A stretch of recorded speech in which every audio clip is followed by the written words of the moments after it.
Salut bande de négros sales. Deuxième épisode de Docteur Monkessou. Alors aujourd'hui, qu'est-ce qu'on va y voir? Dans un premier temps, je vais vous parler un peu de ma vie. J'y tiens beaucoup. Dans un second temps, on va parler d'un sujet très important dans la magie. Ce sont les différents styles de magie. Mine de rien, on les a pas classés. Et je pense qu'il serait temps qu'on les classe. Comme la musique, comme la peinture, comme la littérature, il faut classer les différents styles. Et dans un troisième temps, je vous montrerai une nouvelle idée que j'ai eue et vous me direz ce que vous en pensez. Bon alors, qu'est-ce qui s'est passé un peu sur mon YouTube et autres? Alors sur YouTube, rien de particulier. J'ai pas sorti cet épisode alors j'avais dit que ce serait assez régulier. Il faut savoir que la régularité et moi, ça fait deux. Bon, entre temps, j'ai filmé en 2 jours du Street Magic. Alors je vais bientôt monter la vidéo. Ça fait 2 mois que je me dis qu'il faut éditer la vidéo. Et 2 mois que je ne fais rien. Pendant ce temps, j'ai pu re-rencontrer une nouvelle fois Eric Antoine. Et j'aimerais vous raconter quelque chose dont j'ai honte. Bon, je suis allé le voir à la fin de son spectacle comme la dernière fois. Je voulais lui montrer des tours, donc j'arrive. La surprise, il me reconnaît. Parce qu'on avait un peu parlé après la première vidéo que vous pouvez voir en cliquant ici. On avait un peu parlé par mail, par message et tout. Mais je ne pensais pas que 2 ans après, il allait se souvenir de moi. Il s'est levé, il m'a serré la main. Alors là, le stress, il commence vachement à monter. J'avais très peur parce que ça me faisait énormément plaisir. Je commence mon tour et là, bim, première apparition d'As, réussi. Ouais. Deuxième apparition d'As, raté. Troisième apparition, les cartes tombent. Quatrième, j'ai même pas trouvé le dernier As. Bon, en tout cas, grosse déception parce que j'ai bien foiré mon tour et je tenais à vous le dire. Donc, monsieur Antoine, si vous voyez cette vidéo, excusez-moi. Trêve de plaisanterie. On va parler de différents styles de magie. Ça va prendre un peu de temps, mais il serait temps qu'on mette les points sur les i. J'ai, de mon point de vue, et purement le mien, élaboré différents styles dans la magie. J'en ai vu plusieurs. Et ces styles de magie, étrangement, se rapprochent à chaque fois de genres musicaux. Alors le premier style de magie que j'ai pu constater, c'est le style classique, comme la musique classique. C'est un style où les mouvements sont lents. On n'essaye pas trop d'embrouiller le spectateur, on essaie d'être le plus fluide possible, beau et élégant dans nos manipulations. C'est un style qui souvent demande un certain texte, des plus fins, afin que le spectateur puisse suivre le tour. Ce genre de style de magie aime les tours longs, les tours crescendo. Comme par exemple Acider, carte ambitieuse, empalmage invisible. Alors évidemment, tous ces tours rentrent dans tous les styles, bien entendu, mais je trouve qu'ils sont encore plus appropriés dans ce style classique. Bon, des magiciens qu'on peut trouver dans ce style, déjà, il y a Bébel, il y a Dominique Duvivier. Voilà, je vous en cite 2 très importants, bien sûr, il y en a d'autres. Un deuxième style que moi j'aime bien, je l'ai appelé le jazz.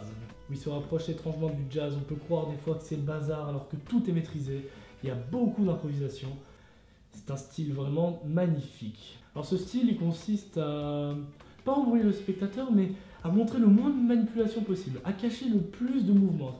La philosophie de ce style, c'est moins il y a de mouvements suspicieux, moins il y a de manipulation, de fioritures, plus l'impact du tour sera réussi. Les cartes peuvent tomber par terre, le magicien peut faire 800 coups sur la table et les remettre tout en faisant un gros bordel. C'est un style qui se concentre sur l'impact du tour. Alors dans ce style, qui est mucha espagnol, on y retrouve Juan Tamariz, Dani Ortiz, il y a Lennart Green aussi en tête de file. Vous pouvez voir aussi Meven Dumontier sur YouTube qui correspond à ce style de magie. C'est très carte. Troisième style. Le troisième style, moi c'est mon préféré, c'est celui que j'essaie d'adopter, c'est le style rock'n'roll, le style flourish. Alors là dans ce style on va se consacrer sur une mise en scène dans les mouvements des plus propres. On va essayer d'y caser des fioritures, des flourishes pour rendre le tour non seulement épatant, mais je pense que c'est le minimum, c'est mon avis dans la magie, mais aussi beau. Alors je vous cache pas que niveau texte c'est pas la joie, mais on va se concentrer sur des manipulations. Évidemment il y en a qui abusent de ce style comme tous les autres, il faut savoir doser. Dans ce style, il y a les DNDev, il y a Johan, de Magical Slice. Moi j'essaye un peu d'être dans ce style, après forcément en s'inspirant de tel magicien ou autre on crée un style différent, mais c'est celui qui me correspond le mieux. Je vous invite à voir Roger Redouane qui je trouve est dans ce style là aussi et qui est très jeune. Bon enfin il y a un quatrième style de magie qui devient de plus en plus connu, c'est l'extrême droite de la magie, le Marine Le Pen, le démon. C'est le style de magie expliqué. Bon alors ce style, il se rapproche d'aucune musique, bon, peut-être de la dubstep parce que c'est du gros bordel.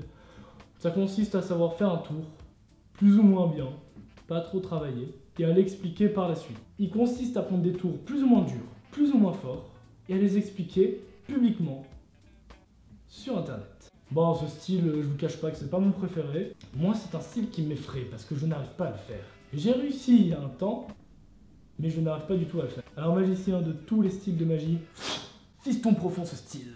Bon là, tous ces genres de magie, ça vient purement de mon avis, j'en suis sûr qu'il peut y en avoir d'autres que vous avez peut-être trouvé. N'hésitez pas à les marquer dans les commentaires, comme ça il pourrait y avoir un épisode 2 sur les autres styles de magie. Vous pouvez être d'accord ou non avec ce que j'ai dit, je m'en bats les. Bon, sur ce, je vais vous montrer ma dernière idée que je fais avec de superbes cartes que j'ai achetées sur 13depique.com, je vous invite à aller voir ce site. D'ailleurs, sur ce site, moins 5% sur tous les articles avec le code ALANBORG. Bon, maintenant vous le savez, je l'ai tellement répété. On passe au tour.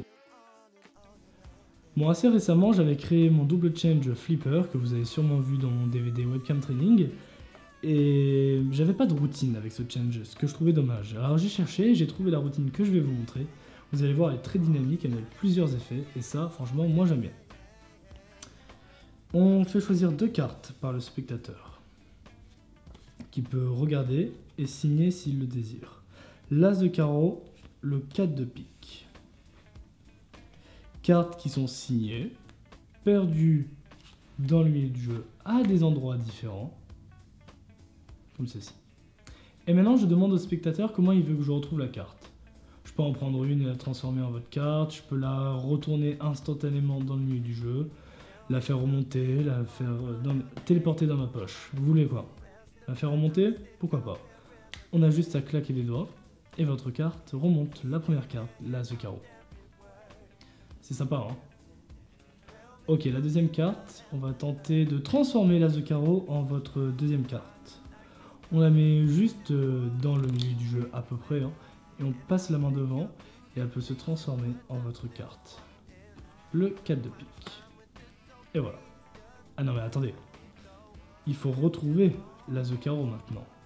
Si je passe le 4 de pique sur le dessus du jeu, toutes les cartes peuvent se retourner, toutes, sauf une carte et une seule. L'As de carreau. Et voilà. Et vous êtes complètement clean à la fin du tour. 1, 2, 3, 4. Gonna take some time to get to the pain.